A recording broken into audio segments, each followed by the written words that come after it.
Hello friends, welcome to study कर। तो आज है 27 फरवरी और आज हम डिस्कस करने वाले हैं 27 फरवरी से रिलेटेड करंट अफेयर्स, जो कि आपके एग्जाम के लिए बहुत ही इंपॉर्टेंट होंगे। इसके अलावा अभी तक आपने अगर स्टडी कर को सब्सक्राइब नहीं किया है तो सब्सक्राइब कर लें और बेल आइकन दबाना बिल्कुल न भूलें। तो सबसे पहले हम डिस्कस करते हैं कल के करंट अफेयर्स को, क्विकली रिवीजन कर लेते हैं इसका। तो पहला क्वेश्चन है, हाल ही में किसे राष्ट्रीय अनुसूचित जाति आयोग का अध्यक्ष बनाया गया है? तो आंसर है इसका विजय सांपला। नेक्स्ट क्वेश्चन है, सिलीगुड़ी ढाका रेल सेवा किस देश की आजादी की जयंती के अवसर पर शुरू होगी? तो आंसर है बांग्लादेश। नेक्स्ट क्वेश्चन है, प्रधानमंत्री नरेंद्र मोदी ने पुदुचेरी में कितने रुपए से अधिक मूल्य की कई कल्याणकारी परियोजनाओं का अनावरण और शिलान्यास किया है? तो आंसर है इसका 30 अरब रुपए। नेक्स्ट क्वेश्चन है, पुलिस में महिला कमांडो स्क्वाड को शामिल करने वाला देश का चौथा राज्य निम्न में से कौन बना है? तो आंसर है इसका उत्तराखंड। नेक्स्ट क्वेश्चन है, किस तेज बॉलर ने भारत के लिए 100 टेस्ट खेलने की उपलब्धि हासिल की है? तो आंसर है इसका ईशांत शर्मा। नेक्स्ट क्वेश्चन देखते हैं, हाल ही में जैस्मिन हैरिसन अटलांटिक महासागर को पार करने वाली सबसे कम उम्र की महिला बनी है, वह किस देश की है? तो आंसर है इसका इंग्लैंड। नेक्स्ट क्वेश्चन है, प्रधानमंत्री किसान सम्मान निधि योजना पर सबसे तेजी से अमल के लिए किस राज्य को सर्वश्रेष्ठ राज्य का पुरस्कार दिया गया है? तो आंसर है इसका उत्तर प्रदेश। नेक्स्ट क्वेश्चन है, केंद्रीय मंत्रिमंडल ने किस राज्य में राष्ट्रपति शासन लागू करने के प्रस्ताव को मंजूरी दे दी है? तो आंसर है इसका पुदुचेरी। नेक्स्ट क्वेश्चन, तीन संस्थानों के वैज्ञानिकों के एक समूह ने किस राज्य में अल्पाइन पौधों की एक नई प्रजाति की खोज की है? तो आंसर है इसका अरुणाचल प्रदेश। अब बात आती है आज के करंट अफेयर्स की। तो पहला क्वेश्चन आपकी स्क्रीन पर है, तो इसे ध्यान से सुनिएगा। गूगल और फेसबुक को अपने प्लेटफॉर्म पर समाचार सामग्री के लिए भुगतान करना होगा, ऐसा कानून किस देश ने बनाया है? तो आंसर है इसका ऑस्ट्रेलिया। डिटेल जान लेते हैं। ऑस्ट्रेलिया की गवर्नमेंट ने यह कहा है कि अगर गूगल और फेसबुक अपने प्लेटफॉर्म पर समाचार सामग्री प्रस्तुत करते हैं तो उसके लिए उन्हें भुगतान करना होगा। इसके बाद से इन कंपनियों ने इस कानून का विरोध किया है। विवाद जब बहुत बढ़ा तो फेसबुक ने क्या काम किया है कि ऑस्ट्रेलिया के जो सभी समाचार पत्र है उनके फेसबुक पेज पर रोक लगा दी है। ऑस्ट्रेलिया की बात करते हैं तो ऑस्ट्रेलिया की राजधानी है कैनबरा, सबसे बड़ा नगर है सिडनी और ऑस्ट्रेलिया के वर्तमान में प्राइम मिनिस्टर है स्कॉट मॉरिसन, जिनको आप देख सकते हैं यहाँ पर। ठीक है, अब देखते हैं नेक्स्ट क्वेश्चन। अमेरिकी राष्ट्रपति जो बाइडेन ने निम्न में से किसे अंतर्राष्ट्रीय भ्रष्टाचार रोधी चैंपियंस पुरस्कार के लिए चुना है? तो आंसर होगा इसका अंजलि भारद्वाज। डिटेल जान लेते हैं। अमेरिका ने सामाजिक कार्यकर्ता कौन है अंजलि भारद्वाज को अंतर्राष्ट्रीय भ्रष्टाचार रोधी चैंपियंस अवार्ड यानी एंटी करप्शन अवार्ड से सम्मानित किया है। ये बहुत ही इंपॉर्टेंट क्वेश्चन होगा आपके एग्जाम के लिए। अंजलि भारद्वाज सतर्क नागरिक संगठन की संस्थापक है। इनके संगठन का क्या नाम है अंजलि भारद्वाज के? तो सतर्क नागरिक संगठन यानी SNS। ठीक है, बात करते हैं सतर्क नागरिक संगठन की। तो सरकार में पारदर्शिता और जवाबदेही को बढ़ावा देता है यह संगठन और नागरिकों को की सक्रिय भागीदारी को प्रोत्साहित करता है। बात करते हैं international anti corruption champion award तो किसे दिया जाता है? तो ऐसे व्यक्ति को दिया जाता है जिन्होंने अपने परिश्रम से विपरीत परिस्थितियों का सामना करते हुए भ्रष्टाचार से मुकाबला करने में महत्वपूर्ण भूमिका निभाई है। तो इस बार का भ्रष्टाचार रोधी चैंपियन अवार्ड किसे दिया गया है? अंजलि भारद्वाज को। नेक्स्ट क्वेश्चन है, हाल ही में केंद्रीय जल शक्ति मंत्री गजेंद्र सिंह शेखावत ने कहां international commission on large dam संगोष्ठी का उद्घाटन किया है? तो आंसर होगा इसका नई दिल्ली।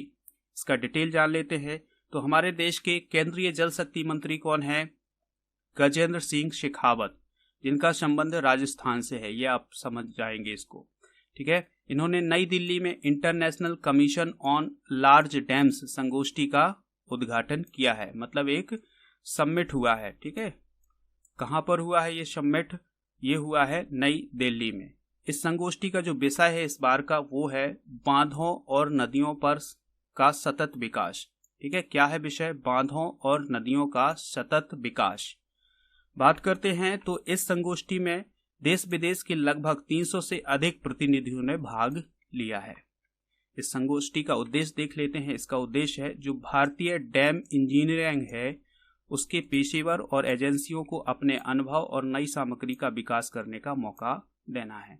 इधर पर हम इसको सरल भाषा में समझ लेते हैं कि जो ये संगोष्ठी हो रही है इसका उद्देश्य क्या है कि जो भारतीय डैम मतलब बांध, जो इंजीनियर हैं, ठीक है, वो क्या काम करेंगे कि जो विदेश के इंजीनियर हैं, डैम इंजीनियर हैं, उनके साथ अपने अनुभव और अपनी सामग्री को साझा करेंगे और हम सामग्री का किस प्रकार से विकास कर सके, ये सब बातें होगी इस संगोष्ठी में।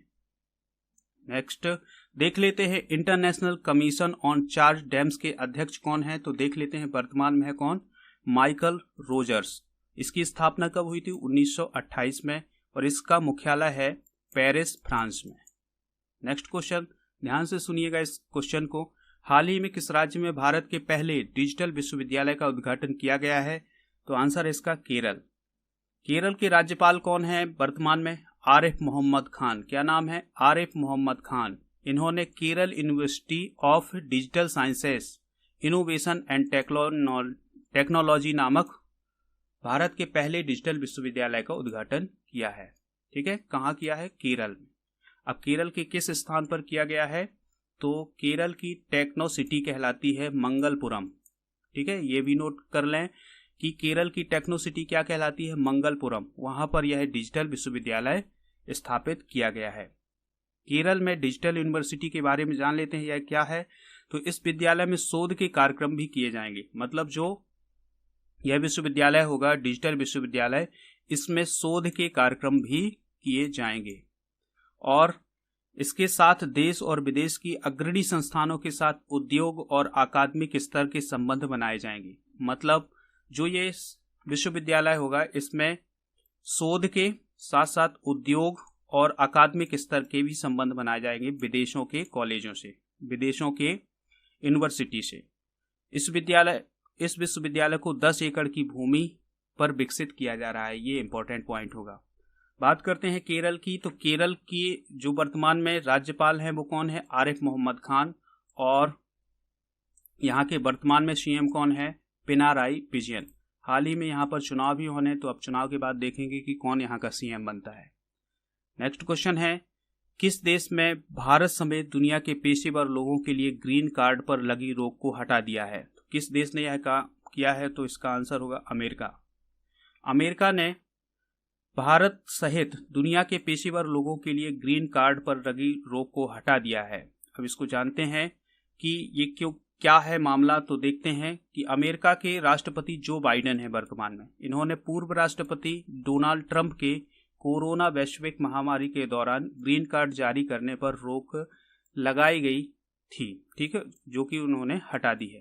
इधर इसको समझ लेते हैं क्या है कि जब कोरोना महामारी अमेरिका में फैली तो उस समय राष्ट्रपति थे अमेरिका के कौन, डोनाल्ड ट्रंप। उन्होंने ग्रीन कार्ड की सुविधा को बंद कर दिया था। ठीक है, इसके बाद अमेरिका के 46वें राष्ट्रपति कौन बने, जो बाइडेन। उन्होंने ग्रीन कार्ड की सुविधा को फिर से लागू कर दिया है। अब जान लेते हैं कि ये ग्रीन कार्ड होता क्या है। तो ग्रीन कार्ड का मतलब होता है कि यह गैर अमेरिकी नागरिक को संयुक्त राज्य में स्थायी निवास प्राप्त करने की अनुमति देता है। मतलब कोई भी व्यक्ति अगर अमेरिका में बसना चाहता है तो उसे क्या लेना पड़ेगा, ग्रीन कार्ड लेना पड़ेगा। ठीक है, वहां की जो गवर्नमेंट है उस व्यक्ति को ग्रीन कार्ड देती है। ठीक है, स्थायी निवास प्रमाण पत्र कहलाता है ये। ठीक है, नेक्स्ट क्वेश्चन देख लीजिएगा, हाल ही में किस एयरपोर्ट ने DGCA से अंतरराष्ट्रीय हवाई अड्डा का लाइसेंस प्राप्त किया है। तो आंसर है इसका कुशीनगर एयरपोर्ट। इसके बारे में डिटेल देख लेते हैं। उत्तर प्रदेश के कुशीनगर हवाई अड्डे को अंतरराष्ट्रीय उड़ानों के लिए विमानन नियामक महानिदेशालय यानी DGCA ने मंजूरी दे दी है। बात करते हैं DGCA की, तो इसका क्या होता है फुल फॉर्म, डायरेक्टरेट जनरल और सिविल एविएशन होता है इसका फुल फॉर्म। कुशीनगर हवाई अड्डे के पास क्या सुविधाएं होगी, मतलब इधर पर कुशीनगर में क्यों बनाया गया है, क्योंकि यहाँ पर लुम्बिनी, श्रावस्ती, कपिलवस्तु जैसे जो प्रमुख बौद्ध स्थल हैं ये बहुत पास पड़ते हैं कुशीनगर के पास। ठीक है, और इसके पास सारनाथ और गया जैसे स्थान भी हैं। बात करते हैं DGCA की, तो इसका फुल फॉर्म अभी हमने देखा है क्या होता है, directorate general of civil aviation. ठीक है, इसका जो मुख्यालय है वो नई दिल्ली में है। इसकी स्थापना हुई थी जनवरी 1978 में।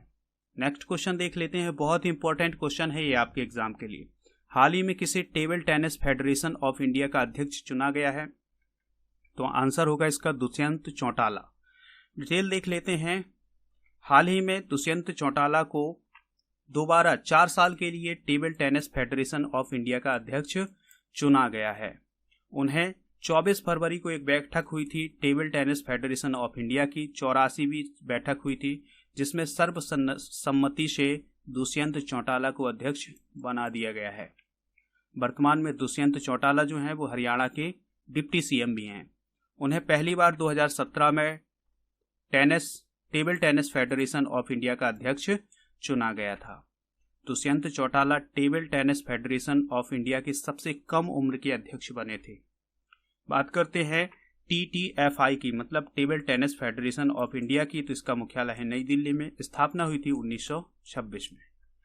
नेक्स्ट क्वेश्चन है, मध्य प्रदेश सरकार ने संविदा अधिकारियों और कर्मचारियों की सेवानिवृत्ति की आयु सीमा कितने साल की कटौती कर दी है? तो ये कटौती की है 3 साल की। बात करते हैं इसके डिटेल की, तो मध्य प्रदेश सरकार ने संविदा अधिकारियों और कर्मचारियों की सेवानिवृत्ति की आयु सीमा में 3 साल की कटौती की है। अब ये कर्मचारी जो होंगे ये 65 वर्ष की बजाय 62 वर्ष में सेवानिवृत्त हो जाएंगे। सरकार के इस फैसले से लगभग 2.50 लाख संविदा कर्मी प्रभावित होंगे। मध्य प्रदेश सरकार की तरफ से मध्य प्रदेश में संविदा कर्मचारियों की नियुक्ति संविदा कर्मचारी नियुक्ति नियम 2011 के तहत की गई है। वर्तमान में मध्य प्रदेश के मुख्यमंत्री कौन है? शिवराज सिंह चौहान। और यहाँ की राज्यपाल कौन है? आनंदीबेन पटेल। बात करते हैं आनंदीबेन पटेल की, तो ये पहले गुजरात की पहली महिला मुख्यमंत्री भी रह चुकी हैं। वर्तमान में ये यूपी और एमपी की गवर्नर हैं। ठीक है, एमपी का इन्हें अतिरिक्त प्रभार दिया गया है। नेक्स्ट क्वेश्चन है, हाल ही में कौन सा केंद्र शासित प्रदेश कार्बन वॉच ऐप लॉन्च करने वाला भारत का पहला केंद्र शासित प्रदेश बन गया है? तो आंसर है इसका चंडीगढ़। डिटेल देख लेते हैं इसका, तो चंडीगढ़ ने व्यक्ति के कार्बन फुटप्रिंट का पता लगाने के लिए मोबाइल एप्लीकेशन लॉन्च किया है। इसका मोबाइल एप्लीकेशन का नाम है कार्बन वॉच। ठीक है, क्या नाम है? Carbon watch. और ये कार्बन वॉच ऐप लॉन्च करने वाला भारत का पहला राज्य या केंद्र शासित प्रदेश बन गया है। क्या होता है कार्बन फुटप्रिंट? तो इसको देख लेते हैं। कार्बन फुटप्रिंट का अर्थ क्या होता है? कार्बन फुटप्रिंट विशेष रूप से मानव गतिविधि द्वारा वातावरण में जारी की गई ग्रीन हाउस गैसों, विशेष रूप से कार्बन डाइऑक्साइड की मात्रा है। अब इसके बारे में जान लेते हैं। चंडीगढ़ के अभी वर्तमान में प्रशासक कौन है? BP सिंह बदनौर। अब हम थोड़ा सा सरल भाषा में समझते हैं कि ये कार्बन फुटप्रिंट क्या है। ठीक है, देखिएगा, एक कार्बन वॉच ऐप होगा जिसे हम मोबाइल में डाउनलोड करेंगे। ठीक है, और उसमें हमें बताना होगा कि हम कौन कौन सी गतिविधि कर रहे हैं, और उस गतिविधि के आधार पर यह तय होगा कि आप एक दिन में कितनी कार्बन डाइऑक्साइड गैसें या ग्रीन हाउस गैसें उत्सर्जित करते हैं, या आप कितना प्रदूषण, आपके द्वारा कितना प्रदूषण होता है, इस बात का पता लगाया जाएगा। तो फ्रेंड्स, आशा करते हैं कि यह वीडियो आपको पसंद आया होगा, तो लाइक करें इस वीडियो को। तो अब बात करते हैं क्वेश्चन ऑफ द डे की। तो आज का क्वेश्चन है, कर्नाटक का 31वां जिला निम्न में से कौन सा बना है? ऑप्शन है आपके सामने बागलकोट, विजयनगर, बेलगाम, रामनगर। तो इसका आंसर आपको कमेंट बॉक्स में देना है, कब? जब ये वीडियो खत्म हो जाए। तो अगर वीडियो पसंद आया है तो लाइक करें, चैनल को सब्सक्राइब जरूर कर लें, और इस वीडियो को ज़्यादा से ज़्यादा लोगों के साथ शेयर करें। तो मिलते हैं नेक्स्ट वीडियो में। जय हिंद। फ्रेंड्स, अनअकैडमी प्रेजेंट करता है आपको MPPSC व्यापम क्रैक करने का एक मौका देता है। फ्रेंड्स, इंडिया का लार्जेस्ट लर्निंग प्लेटफॉर्म है अनअकैडमी। सब्सक्राइब कीजिए अनअकैडमी को, यहाँ पर आपको मिलेगा फ्री टेस्ट सीरीज, और साथ ही साथ अनअकैडमी प्रेजेंट करता है चैंपियनशिप MPPSC प्रीलिम्स 2020। तो फ्रेंड्स, आपको यहाँ पे फ्री मॉक टेस्ट मिलेंगे, और जिसका एनालिसिस उसके नेक्स्ट डे होगा MP के टॉप एजुकेटर्स के द्वारा। और फ्रेंड्स, याद रखिए, यदि आप टॉप 3 रैंक पर आते हैं तो आपको फ्री 1 मंथ का प्लस सब्सक्रिप्शन मिलेगा। फ्रेंड्स, टाइम को नोट कर लें और डेट को नोट कर लें। तो आपका एग्जाम टाइम होगा 10 AM to 12 PM और एनालिसिस इसका नेक्स्ट डे होगा। तो फ्रेंड्स, एमपीपीएससी प्रीलिम्स का पहला टेस्ट 6 फरवरी को है, फिर 13 फरवरी को है, फिर 20 फरवरी को है और फिर 27 फेब को है। फ्रेंड्स, अब मैं आपको बता दूं, यदि आप एमपी पुलिस और एमपीएसआई की तैयारी कर रहे हैं तो मौका मत जाने दीजिए, अभी ज्वाइन कीजिए अनअकैडमी को। तो फ्रेंड्स, यहाँ पर आपको फ्री मॉक टेस्ट देने का मौका मिलेगा और उसका एनालिसिस नेक्स्ट डे होगा। और यदि आप टॉप 3 रैंक में आते हैं तो आपको फ्री 1 मंथ का सब्सक्रिप्शन मिलेगा। एग्जाम टाइम को ध्यान दें, यदि आप एमपी पुलिस की तैयारी कर रहे हैं तो एग्जाम टाइम है 10 AM to 12 PM और उसी दिन डाउट सेशन क्लियर किए जाएंगे 5 PM to 7 PM। और टेस्ट का डेट क्या है? 26 फेब, 27 फेब और 28 फेब।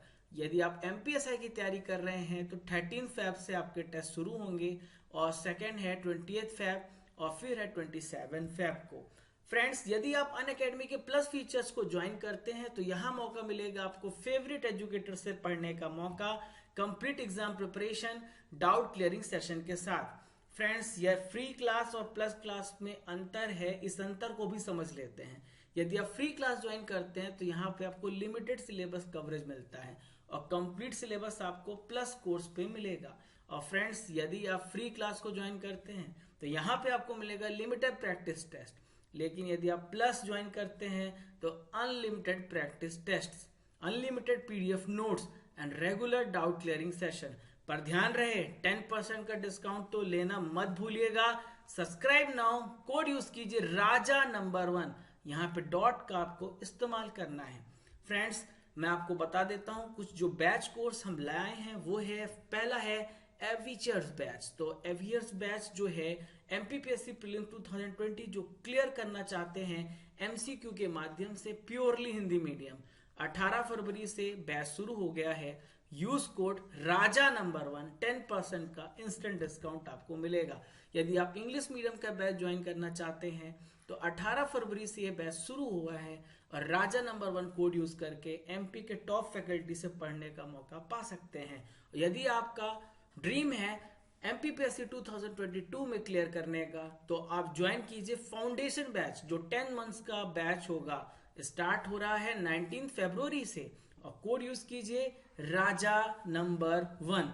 तो फ्रेंड्स, मौका हाथ से जाने मत दीजिए क्योंकि हम अपने डिस्काउंट को कम करने वाले हैं। अभी आपको डिस्काउंट 10% से अगले महीने 5% डिस्काउंट मिलेगा। तो ये मौका हाथ से ना जाने पाए क्योंकि हम 1 मार्च 2021 से अपने डिस्काउंट को कम कर रहे हैं। तो फ्रेंड्स, 10% डिस्काउंट के लिए कुछ ही दिन बचे हैं। Use code Raja number 1, subscribe today. Thanks for watching.